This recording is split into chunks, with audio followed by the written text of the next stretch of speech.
Hello everyone, today we will talk about how to fix the app of YouTube. Here we go to settings,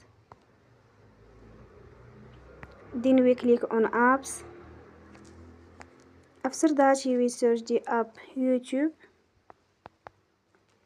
and then we click. Then we will on for stop. After that we will go to storage. Then we click on clear cache.